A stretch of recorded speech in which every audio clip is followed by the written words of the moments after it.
In the stark, beautiful landscape of Utah, west of Utah Lake, lies a geological feature that for decades drew adventurers into the depths of the earth. Nutty Putty Cave. It wasn't a grand, cavernous system like Carlsbad or Mammoth, but a different kind of challenge altogether. Known for its labyrinthine and notoriously tight passages, it was a proving ground for spelunkers, attracting around 5,000 visitors each year, from curious college students to seasoned Boy Scout troops. Its name, given by its discoverer Dale Green in 1960, came from the soft, brown, putty-like clay found in many of its passages, a substance that hinted at the cave's unique and treacherous nature. The cave's creation story is one of immense time and pressure. It was formed not by a simple underground river, but through a complex hydrothermal process. Over millions of years, superheated, acidic groundwater was forced upward through fissures in the Mississippian period limestone.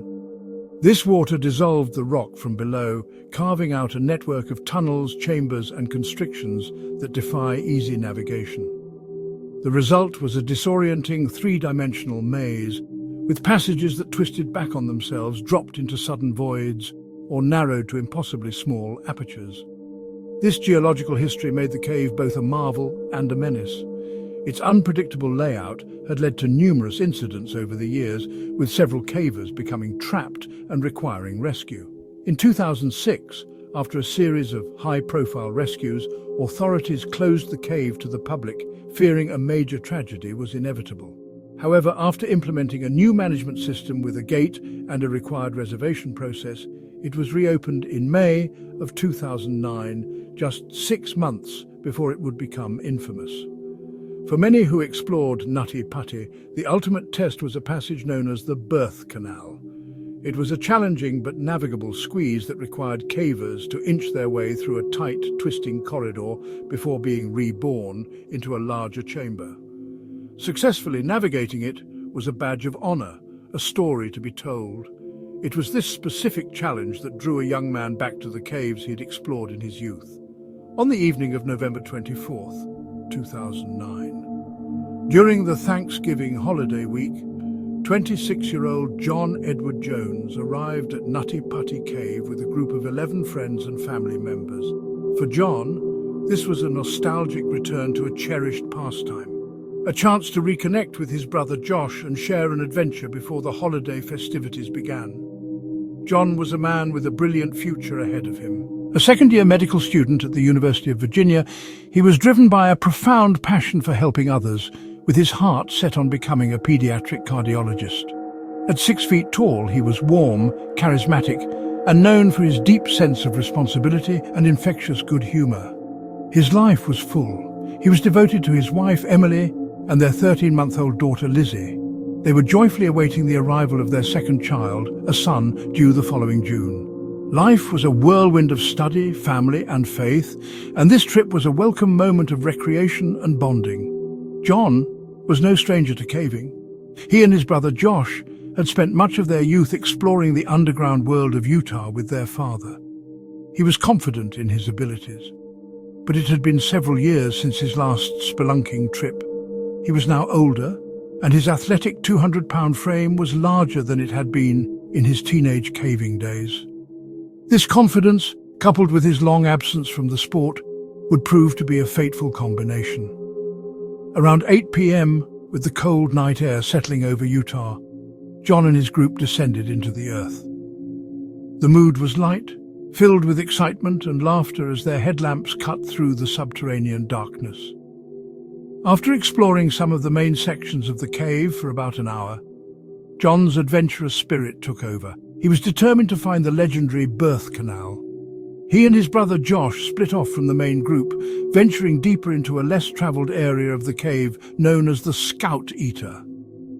While searching for his goal, John identified a narrow, vertical fissure that seemed to match descriptions of the Birth Canal's entrance. Believing this was the passage, he moved to enter it headfirst, using his chest, stomach, and hips to propel himself forward and down into the tight opening. But he had made a critical, tragic error. This was not the Birth Canal. He had entered an unmapped dead-end passage, a hook-shaped crevice later nicknamed Bob's Push. and it did not open up. It only got tighter.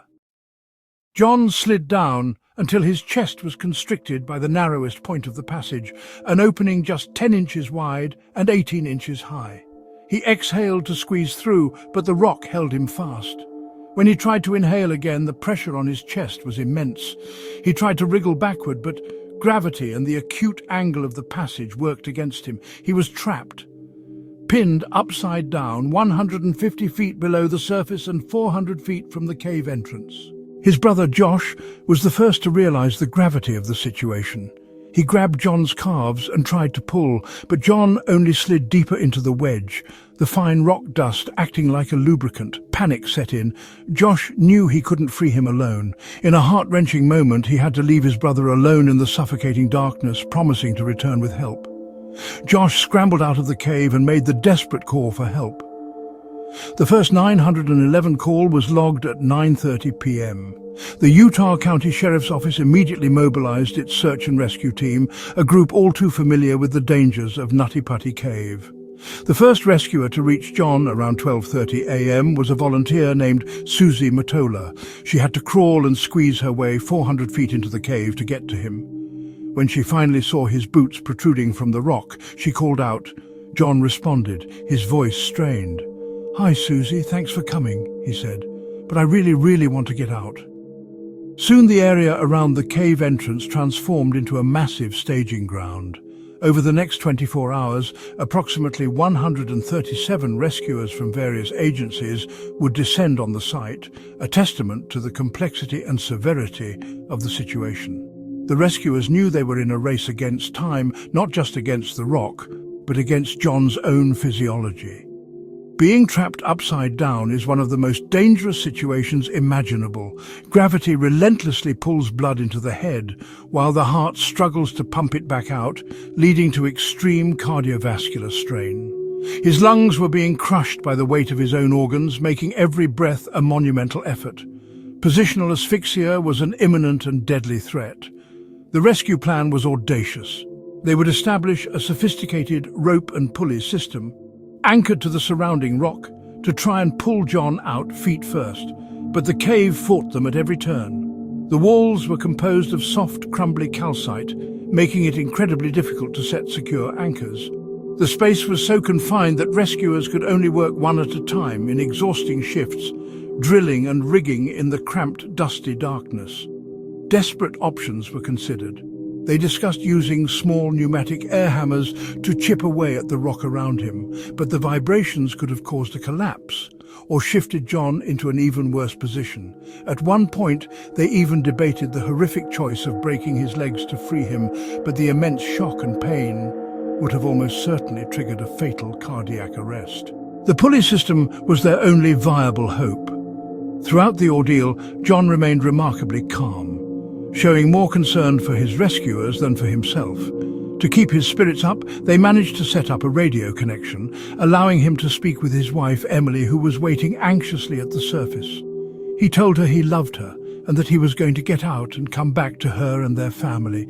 She sang him a lullaby over the radio, a moment of profound love and tenderness amidst the unfolding horror. For a time, there was hope.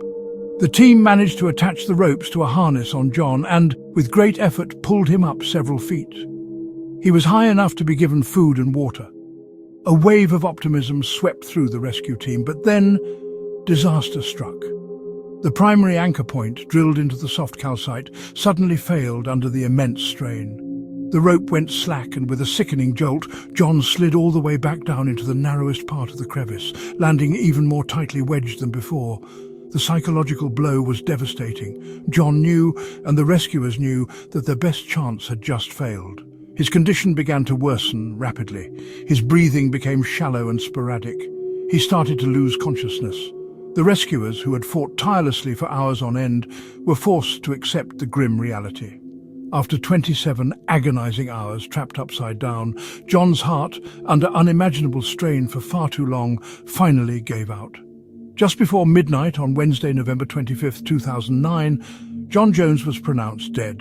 The rescue operation became a recovery mission, but even that proved impossible. The risk of sending more people into the unstable passage to retrieve his body was deemed too great.